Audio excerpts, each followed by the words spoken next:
Maude Barlow, The Global Fight for the Right to Water, Where Are We Now? Maude Barlow is a Canadian activist and author. She chairs the board of Washington-based Food and Water Watch and Ottawa-based Blue Planet Project. Maude co-founded, the Council of Canadians and chaired its board over 3 decades.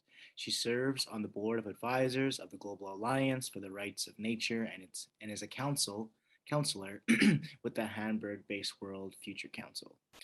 Maude is the Chancellor of Brescia, didn't say that right, but I'll try again, of University College of London, Ontario.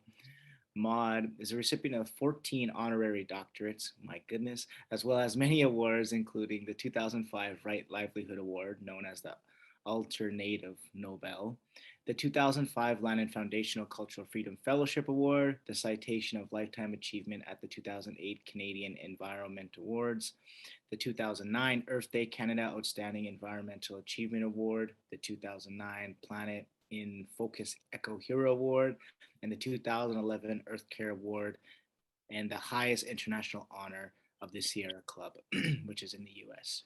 In 2008 and 9, she served as a senior advisor on water to the 63rd President of the United States United Nations General Assembly and was a leader in the campaign to have water recognized as a human right by the UN. She is the creator of the Blue Communities Project, in which municipalities pledge to protect water as a human right and a public trust and ban plastic bottled water. There are now more than 25 million people living in official blue community towns and cities, including Paris, Berlin, Brussels, Thessaloniki, Los Angeles, Vancouver, and Montreal. Maude is also the author of dozens of reports and as well as 20 books, including her latest, Boiling Point, Government Neglect, Corporate Abuse, and Canada's Water Crisis. And whose water is it anyway? Taking water protection into public hands. Her upcoming book is still hopeful. Lessons from a Lifetime of Activism will be published in March 22. She's probably also an honorary member of the Avengers. No, I'm just kidding. To start off this presentation, just like to welcome Maude Barlow. Wow, Curtis, thank you very much. Gorgeous introduction, always embarrassed.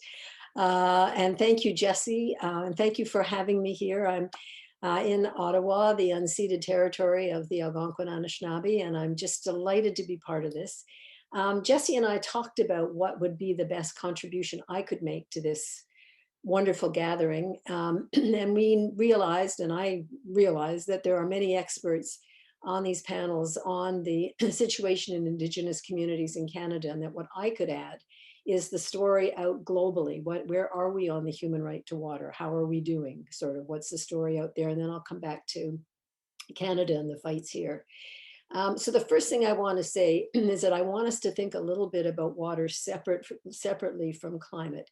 We're watching this terrible situation unfold in British Columbia, and everyone keeps talking about it as climate change, greenhouse gas emission fueled climate change. Of course it is. Of course it is. The warming of the atmosphere melts the glaciers. Thirsty crops and thirsty forests need more water. It warms lakes and rivers more quickly. But what we don't seem to understand, I think maybe most Indigenous people understand, but I think climate people, reporters don't get this, is that the way we are abusing water is in itself part of the crisis of the climate crisis, and protecting and restoring watersheds is part of the solution. You look at the Fraser Valley and the flooding there. That was a lake until I think it was 1911 when they drained it to become a food producing area for export. And the water is, it seeks to come back where it once was. I mean, we take down the forest, we take down the wetlands. We have to see the water part of this story. And that's what I want to talk about here today. Because I think we could end every greenhouse gas emission in the world tomorrow and we'd still have a water crisis. So what is the story? So I'm going to spend just a couple of minutes on the bad news and then more time on the good news, because there's lots happening. And as Curtis said, I just finished writing a new book on hope.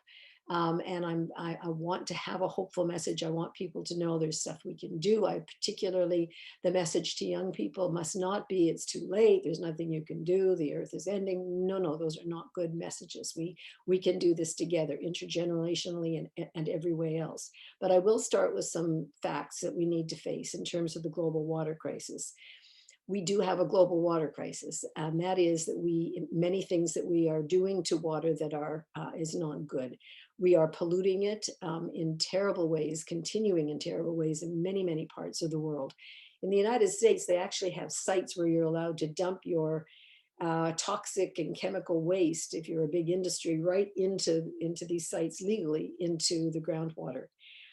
We are over extracting groundwater that far faster than nature can replenish it. So we are running out of groundwater. We are damming our rivers to death. Most of the major rivers don't reach the ocean anymore.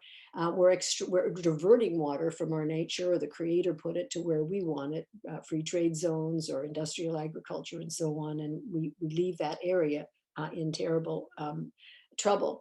And so what's the situation is that the demand for water on our planet is going straight up and the supply is going straight down. And I mean, literally, we're talking an arrow this way and an arrow that way. So much so that we know that within the next 10 to 15 years, probably about 2/3 of the world's population will live in an area that its least part of the year is water stress. Like, we are talking enormous numbers of people.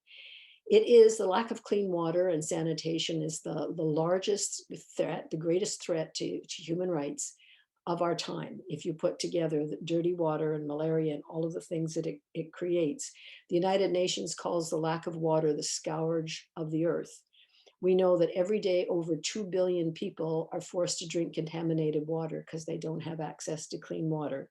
And the new statistic on lack of access to sanitation, adequate sanitation, is up over 4 billion, which is a big jump from what we were using up until even a year ago. And we know that every 2 seconds in the world, a child under 5 dies of waterborne disease. When we first heard about COVID, you'll all remember the first thing we were told was wash your hands with soap and warm water. Well, it turns out the United Nations announced over half the population of the world doesn't have a place to wash their hands with soap and warm water. Many, many countries, the health clinics don't have running water, the schools don't have running water. Of course, the homes don't have running water. I mean, you think of a healthcare clinic without running water, at any time that's bad, but think of it when you're dealing with a crisis like COVID. And it's not just in the global south. I want to be very, very clear. I mean, that's a story we know in Indigenous communities in this country and the United States. But people in cities who can't afford water are getting their water turned off or shut off. Last year, it was something like 15 million people, 15 million Americans who were not able to pay their bills, had their water cut off. I call it the perfect storm of declining clean water sources, growing inequality, so inability to pay for water, and rising water prices. And that is a perfect storm for a crisis, not just in the global south, but in many parts, maybe all parts of the world. Now, what does this mean politically? Well, you will not be surprised, and you probably already know, that there's a mighty contest around this water, this precious water that we need for life, that the planet needs for life, that we need for life. And that is the question about who has control, who should be making the decisions. Long before a lot of us even realized there was a crisis, private sector interests, big corporations, big investors started realizing whoever controlled water was going to be both rich and powerful.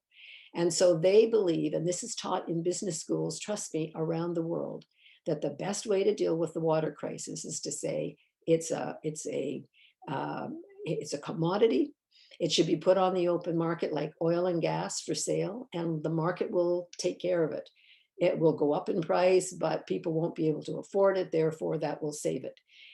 Yeah, probably that's true. And millions more will not have it. Maybe billions will not have it. But if you don't care about that stuff, then that's your answer. There's a guy named Peter Brabeck. He used to be the CEO of Nestle, which is a major bottled water conglomerate. They have many bottled water companies. And he was dead set against the human right to water. But he now says, well, okay, he'd take 1.5% of the world's water and put it aside for the poor, and the rest of it goes on the open market for sale, like oil and gas, right?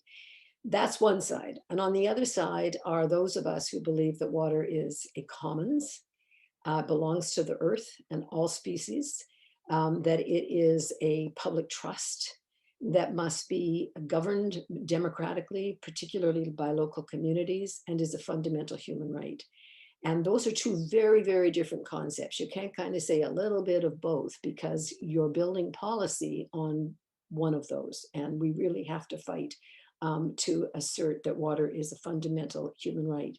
Now, there are a number of ways in which water is being commodified. The first thing we saw was privatization of water services, which started with Margaret Thatcher when she was prime minister in the late 1980s in England. She privatized their water services, and she sold the whole thing, water and all, to private companies, and they're still paying the price. The price of water went dramatically up. They throw their pollution in the Thames River. It's a mess. But the World Bank said, oh, that's a good idea. So what we're going to do is we're going to say to poor countries that need funding, okay, we'll fund you for water infrastructure, water services, but you have to take a private company in, and we're going to do the deal, and they'll make money on it. And we will, you don't matter, we'll make the deal here. And there were huge fights around that. One you might have heard about in Cochabamba, Bolivia, in the 1990s, when they basically had a revolution. This company came in, water company came in, and they tripled the price of water, and it's a largely indigenous, like 85% indigenous community, that people couldn't afford it. And then the company said, oh, and we own the water that comes from the rain. We own the rain, the water that comes from the sky, and we'll put you in jail if we catch you hoarding it, catching it in pots and jars, right? And there was a revolution. People took to the streets, the army was brought out, the people were killed, but the company was told to leave, and the World Bank said, okay, you win. And that was the beginning of a real fight back and around the whole issue of water privatization. Then you have what's called water markets. Now, water markets are where, and water trading is where the government separates land from water and allows those who own that land to sell the water separately. Very, very big thing in Australia because they were in desperate drought, still are. And so they thought, well, maybe the farmers will conserve water if they can take care of it and then make some money from the extra. And of course, what happened is the big agribusiness came in and bought the small farmers, and then the investors came in, and then the foreign investors came in, and then the price of water went way up. Chile is another country that totally privatized and has water markets, all of its water. So the big mining companies, like mining companies from Canada, we've got the worst mining companies in the world. They go to Chile and they outbid local communities, farmers, indigenous groups, communities for water, and then they own it and they can dump whatever they want into it, which of course is another form of water privatization when big agribusiness or big oil and gas or mining companies get 50, 60, 100-year leases to land and water in other countries. That's theirs. They can do what they want with it. They can dump their toxics in. And mind you, we did that in Canada when Harper was in power. Stephen Harper was in power. He brought in an amendment to the Mining Fisheries Act that basically allowed a mining company to apply to have a lake renamed a tailings impoundment area. So it's no longer a lake and therefore no longer protected by the Fisheries Act. And so they could just dump their toxics right here. That's still in effect, by the way. The changes that they made to the Fisheries Act that got undone by the Trudeau government, that wasn't part of it. So we still have that. Then another form of water commodification is the financialization of water. And this is new. And this is where water is, big investment companies, big ag companies can speculate on water assets in the future. So in other words, you're not buying the actual water, you're buying up water assets on paper. And they're starting this in California. And of course, California is in dreadful drought right now. And they're all looking and saying it's going to get worse. So we can make money. Let's just buy shares, assets, water assets. We'll speculate on this and hold it for 5 years, whatever, and we can make a killing. And they have the nerve to say they're doing this in the name of conservation of water, which just makes me crazy. So that's a big picture of the bad news that I said I would talk about it, and I said I wouldn't talk too much bad news. So that's it for now. A little bit of bad news when we get to Canada. The good news is we're on to them, and we're building an international water justice movement. Not just building, we have built an international water justice movement. And I have to tell you, it's really important on this conference that Indigenous leaders, Indigenous communities have been incredibly important in the formulation of this global justice movement, in the language, in the values, in the way we are working together. It's been incredibly important, and we're fighting back on every one of these fronts. We decided it was very important to have the right to water, human right to water and sanitation, fundamentally recognized as a human right at the UN. In 1948, when there was the Universal Declaration of Human Rights, they didn't include water because water wasn't an issue then. Who knew that water was an issue? But it became very clear by the 1980s, 1990s, and into the 2000s that we had this huge issue, and it was a fight. I had the honor of being an advisor on water to the then president of the General Assembly. And Canada under Harper, again, was absolutely opposed to the human right to water. And I'll tell you why. It's because he didn't want to have to deal with the situation in Indigenous communities in Canada. And he knew that people would use this as a, hey, you can't sign, the UN just said water and sanitation are human rights. And he knew that groups like ours would be taking that on. But the United States was opposed, Great Britain was opposed, Australia was opposed, the World Bank was opposed, the big water companies were all opposed, of course, the big food companies, because they want cheap water. So it was really a fight. But in 2010, July 28th, I was in the balcony, the United Nations General Assembly declared that water and sanitation are fundamental human rights. And this matters because up until then, the UN and other agencies had been describing it as a need that can then be dealt with by charity or maybe some government department programs. But of course, if you're a poor country, you don't have those maybe. And so to shift the lens, saying, no, it's not an issue of charity, it's an issue of justice, was profoundly important. In my opinion, we took a big step, as a planetary step, if you will, when we as a human family made that decision. We've also been fighting water privatization.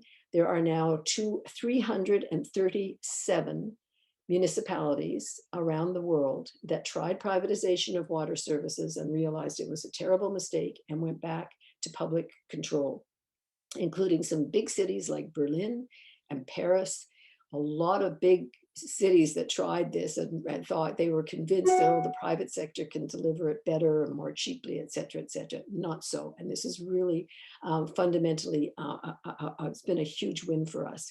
And it helped us that we developed something called Blue Communities. And we did that again in Canada because this is when Harper was in power, because he was doing the same thing to municipalities in Canada that the World Bank was doing, and saying, if you want federal funding for water infrastructure and water services, you have to go public-private partnership. And we wanted to get to the municipalities first. So we designed this pledge that municipalities would take, that they will keep water, protect water, promote and protect water as a human right, as a public trust, so no privatization, and that they would do away and phase out bottled water on municipal premises and promote safe public tap water. And of course, the dream is one day safe, accessible clean tap water, public tap water for everyone in the world. That's the long-term goal. But it's spread from Canada. We have a lot of municipalities in Canada that have become Blue Communities, but it's also spread other places. And we now have 25 million people living in official Blue Community towns and cities. So people love to have something they can get their teeth into, something positive. There seems to be some hope, the one ray of hope coming from out of this COVID crisis, and that is a lot of the aid money going to countries of the global south is going to establish permanent sanitation services, so that what we're beginning to see a real understanding that the crisis, yes, the crisis about vaccines in the global south is huge, but so is the fact that we still have this dirty water. And a very exciting recent thing that happened, and you may or may not know about, is that the UN Human Rights Council voted a couple of weeks ago to accept a proposal, a resolution that the right to a healthy environment is a human right. And this is a really important breakthrough. The person who's led that is David Boyd. He's a Canadian lawyer, environmentalist. He's been pushing for this for years. He's also the UN Special Rapporteur on the environment and human rights. And David has just pushed and pushed and pushed this, because he says if you want environmental protection, you have to do it. You have to put it in the language of human rights if you want it to be stronger. And the idea is to get constitutions of different countries coming in and making these changes. And we need to work on this here in Canada. It's really absolutely important. And since, by the way, the UN Declaration on the Human Right to Water, the resolution on the human rights to water and sanitation, almost 24 countries have either amended their constitution or brought in a separate law guaranteeing the right to water.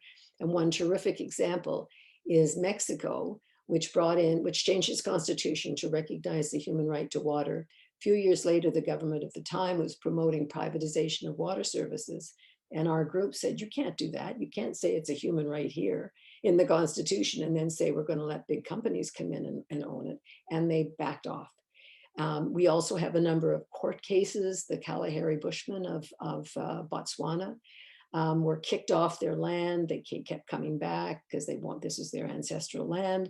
The government smashed their bore wells, their boreholes, so that they couldn't get water, trying to drive them off the desert.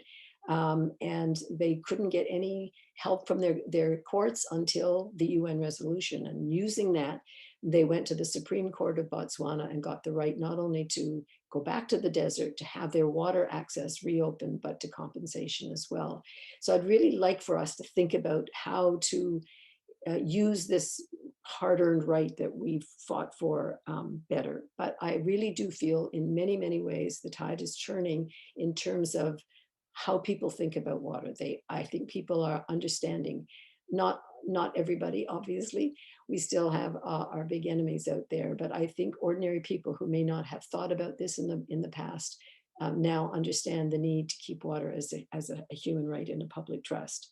Now, Canada, come back here. Where are we? How are we? Well, again, bad news starts with the fact that Canadians live with what I call the myth of abundance. We believe we have so much water, we don't have to do anything about it.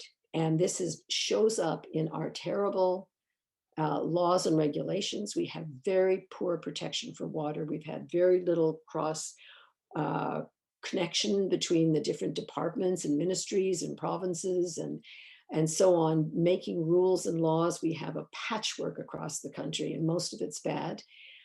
We have increased recently, very strongly, actually quite strongly, rules around human waste, and the federal and provincial governments are working towards much stronger standards and infrastructure improvement. So that's a positive sign. But there are poor regulations in many areas. The whole issue of factory farms, the nutrient runoff from these farms and other industry into our lakes and rivers, not regulated generally at all.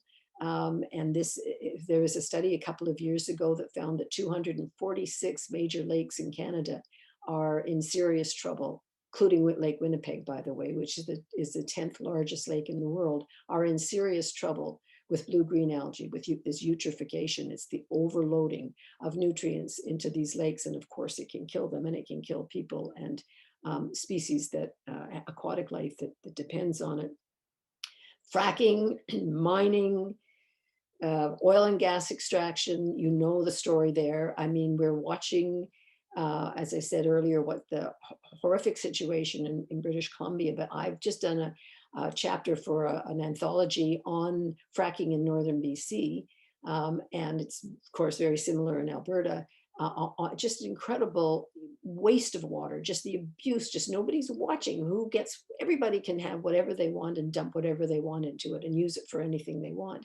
Really, it's just like the Wild West of who gets there first and who has, who's the greediest, who, when nobody's looking, let's take it. And we really have to stop that. We really have to come to terms with that. And we have very little protection for our groundwater. And we have very, very poor protection around chemicals.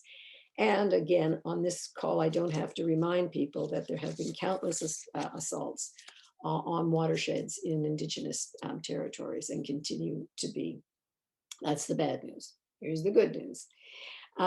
We stopped the privatization push of the Harper years. The Trudeau government is not continuing to say to municipalities, you have to go to a public-private partnership. Mostly in Canada, almost all in the high 90s, 90 some percent, we have public water services. Hamilton tried going private, realized it was a terrible mistake, and have brought their water back under public management. Finally, there is a national water agency, which was promised for years, but finally we have it, and it's just being really formed now, and it's something organizations and individuals and First Nations communities need to get involved in, because it's going to set policy for a long time to come. And these fundamental values have got to be inserted in it, and become part of its DNA.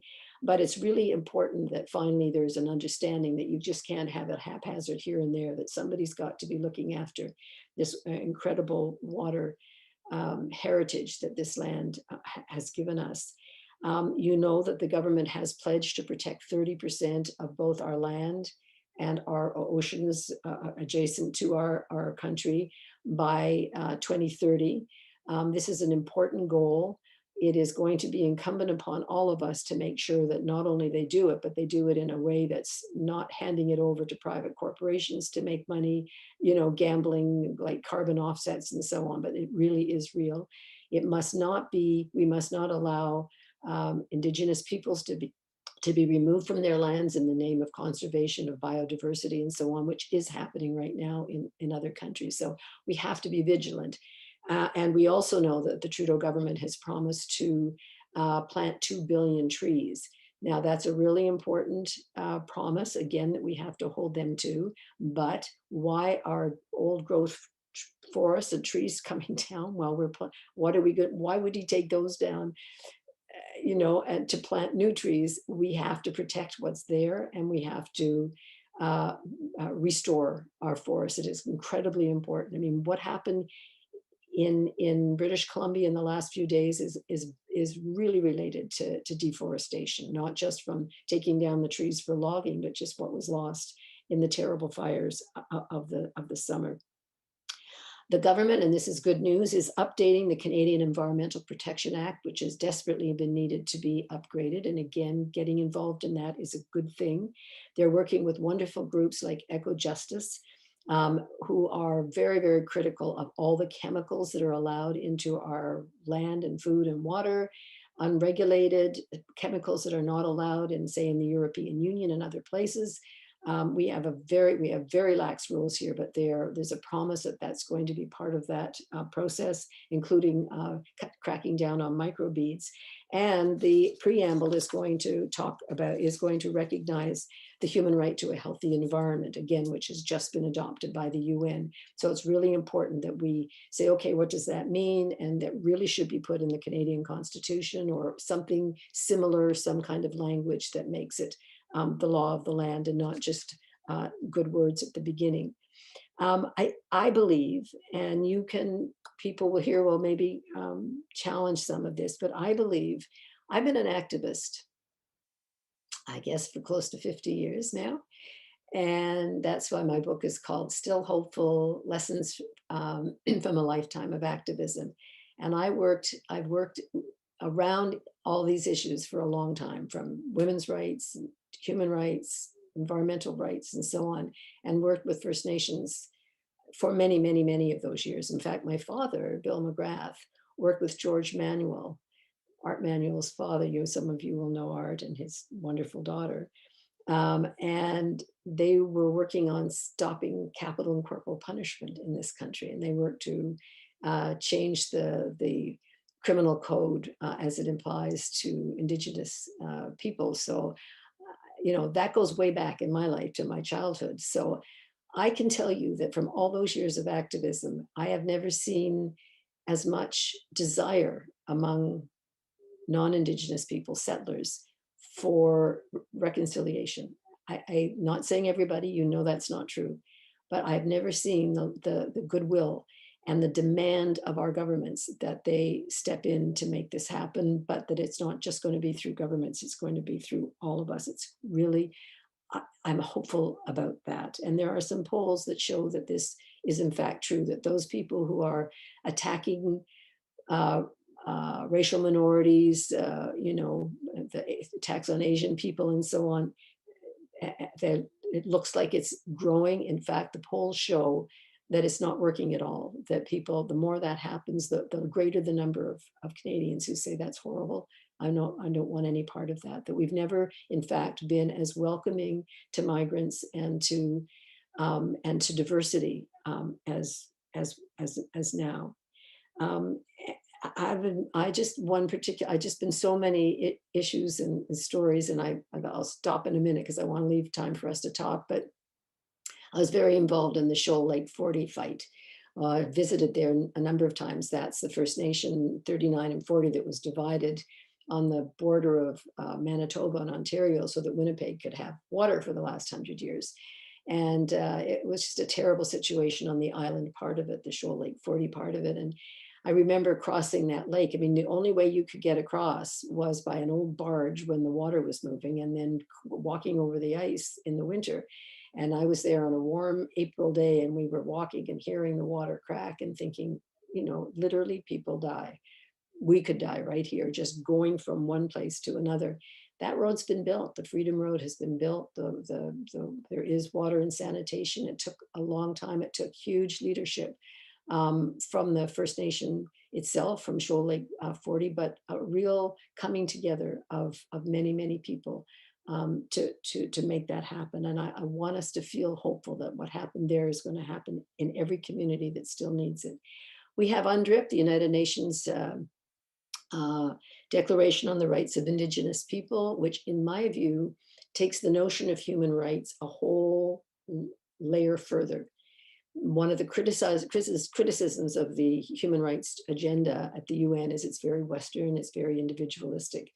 UNDRIP takes it to a new territory where you're looking at collective rights, cultural rights, historic rights, and rights of a people over their resources. It's going to be a big fight to make it real, but it's big and important, not just here in Canada, but as a concept for how we see human rights around the world. And finally, just on the hopeful things, and then I'll just one last thing, and then I'll stop talking. And that is, we're seeing this fight for the rights of nature, the rights of Mother Earth. I work to serve a group called the Global Alliance on the Rights of Nature. Recently, in northern Quebec, a First Nation has worked to give the Magpie River legal status, and the First Nation there is responsible. They are working with the local community, the city officials, and so on, to give them, there's an understanding now that they are the keepers of this water, and there's a movement to make to give the St. Lawrence River legal standing. How that's going to work, it's all up to us now, how something like that works. I mean, again, David Boyd wrote a really good book on the rights of nature, and makes the point is that you're not giving human rights to a river, you're giving ecological rights to a river. Yes, you can still fish, but you don't fish a species to extinction. And how can we learn, can non-Indigenous law incorporate what Indigenous teachings tell us? So finally, I'm just going to say a word of hope, because I believe with all my heart that hope is a moral imperative, that we have to be hopeful. But I want to be clear that I'm talking about what one American, she's a Zen Buddhist teacher, she works with men on death row, actually, pretty tough work. She calls it wise hope. We're not talking about, everything's fine. In fact, if you're an optimist that everything's fine, you're kind of like a pessimist that everything's not fine, because in either case, you don't have to do anything, right? Wise hope requires us to take action, to be engaged, to take a deep breath, to say, I can't make it all happen all by myself, but I can make a difference. And as I quote in my book, a farmer friend from PEI who says when he's overwhelmed by things, he just asks himself, what's the next appropriate step to take? And he takes it. And when we do this, and and this is really important, when we trust we're not alone, we feel alone and we feel this burden on our shoulders and I've got to do it all and I failed in that goal and look, we didn't make it, right? Well, you know what? The world has never been as ready to deal with this climate crisis as we are now. And the notion and the understanding that the climate crisis goes hand in hand with the issues of poverty, race, discrimination, diversity. We've never been as ready. I mean, the gathering in Glasgow, of course, was disappointing in so many ways, but the language is coming, the understanding, the studies, the scientific reports, the coming together of indigenous traditional knowledge and science. It's something magic, I think, is coming. And we need to stop thinking about success and failure in individual goals and really realizing that building a movement is in itself a huge important step, a huge important success. Bringing new people in, bringing young people in, educating ourselves, educating each other, building, building, building until something tips over. And then the majority says, I get it. I just get it now. And that's where I think we are on this climate question. I really do, and difficult as it is. And we need to build, obviously, this movement based on inclusion and deep, deep, deep diversity. And we must not get discouraged. We have to be kind to each other. We have to be kind to ourselves. We don't tend always to do that in progressive movements. I want to remind you of the lovely words of Rebecca Solnit, who's a great writer and poet in the United States. And she says, look, progress isn't an army moving forward, marching forward. It's a crab scuttling sideways. You don't know where it's going to come from. You can't imagine how and when this is going to come, but it's going to come. And I feel the most important job we have now is to reach out our hands to the younger generation and say, yep, we have some problems here, but we're going to solve them, and we're going to solve them together. And it's going to be based on love and hope, wise hope, and the knowledge that we can build the world that we want together. And I would just quote Banksy to you, the wonderful street artist in England and Great Britain. He says, if you're tired, learn to rest, not to quit. Thank you so much.